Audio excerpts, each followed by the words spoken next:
Hi everyone, welcome back. Thank you so much for joining me today. So I've mixed my paints up, I've got my canvas ready, and today I'm using a funnel. So I'm doing a funnel pour. So the funnel will rest on the surface area of the canvas. I will fill the funnel with a range of paints. I'll show you my colours in a minute, and I'll also go through the consistencies and my ratio.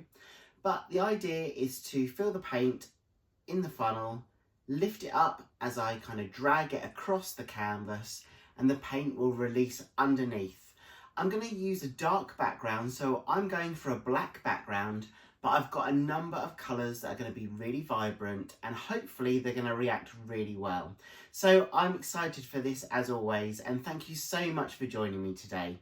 So let's see what we can create. So this is the colour palette I'm working with today.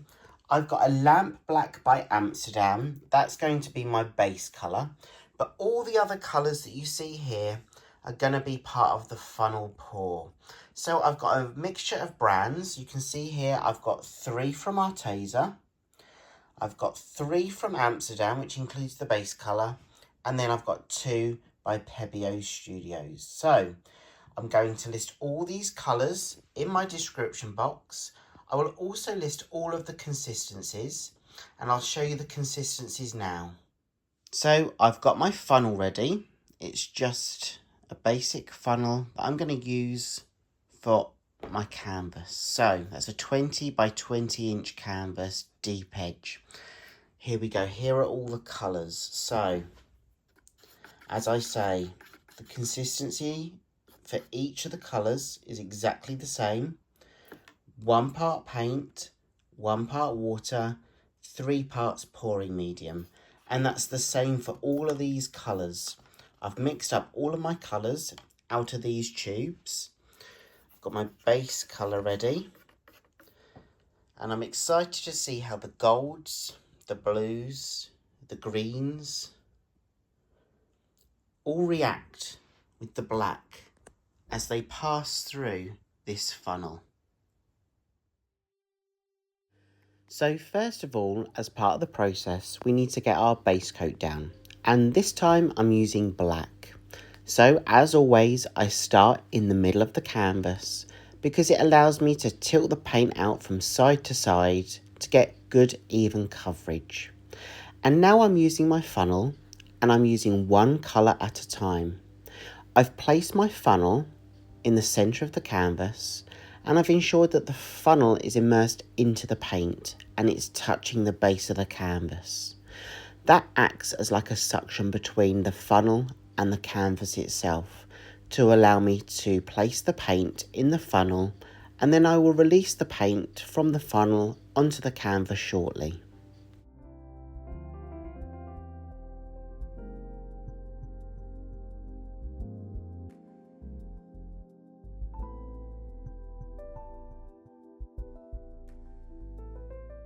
So I'm happy with the amount of paint I've got in my funnel, and now it's time to let that paint go from the funnel underneath the black paint and onto the canvas.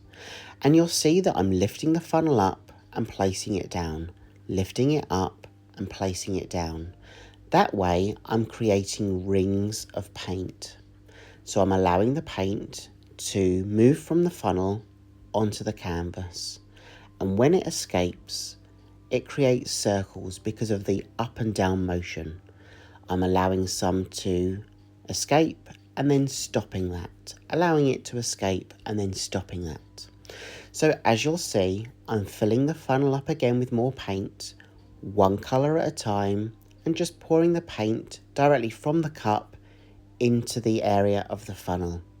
And then when I'm ready again, I'm going to lift the funnel up and then place it back down, up and then down.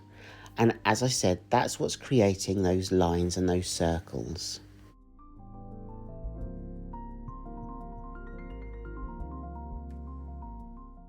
If you're enjoying this video, I'd love it if you can give it a thumbs up, and please let me know in the comments below if you're going to try this too.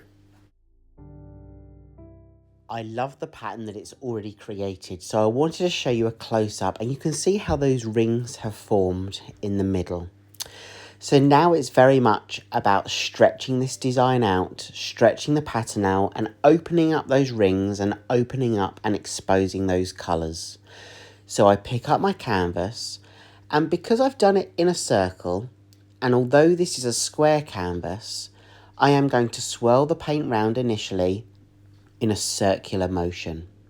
That's what's going to really help maintain the pattern that I've got there, open up the rings and open up those colours. I've just spotted a blob of paint, so before I stretch this even further, I want to hook out that paint because I don't want it to distort the pattern as I tilt it. So back to the tilting, and again just maintaining a circular motion, and then when I'm ready I'm going to push that paint from a corner to a side and then back again.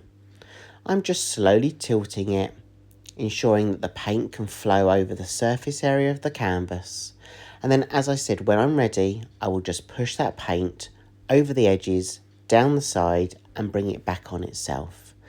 I love the pattern that it's forming, but I have spotted some more air bubbles, and this torch helps pop those air bubbles before I stretch it out even further. And I'm really just being mindful about enjoying the moment, enjoying watching how the pattern transforms and opens up. So now it's time to push that paint over the edges and down the side. So I pick up my canvas, tilt it in the direction I want to move the paint, and then bring it back on itself. And why I bring it back on itself is because it allows me to use that volume of paint that I've already got to cover the full surface area with minimal paint being wasted by dropping onto the table.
Once the full surface area is covered, it's then looking about the composition, the overall piece, and just tweaking it in terms of tilting it more in one way than another.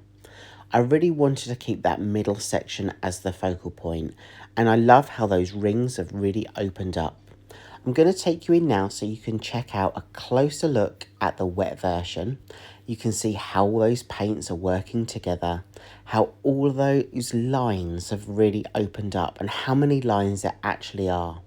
And it was by moving the funnel up and down in a motion of up, down, that's created those lines, because that's how the paint has escaped from the funnel onto the canvas. So I'm going to let this dry and then I'll take you in for a dry look, but I'll leave you with some of the details now.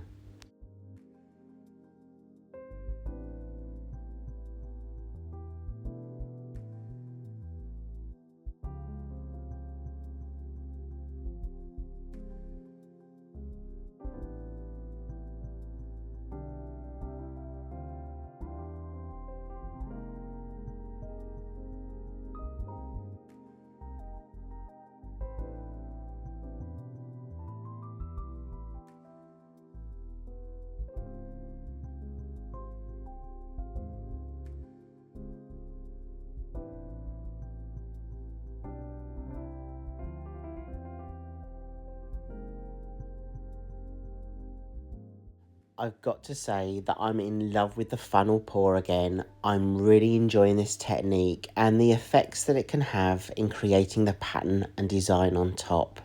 If you're enjoying this video, please give it a thumbs up, give it a like, let me know what you think, and if you can, please share it out.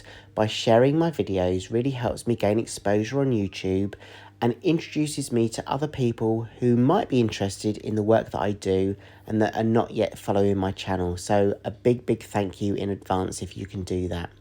And here's the dried version. Wow, those colours, how those colours really work together, how they're shining and shimmering. And this piece isn't yet varnished. I always apply a spray varnish, a gloss varnish on top to seal the pieces and to protect them. So once that's done, these colours are going to be even more vibrant.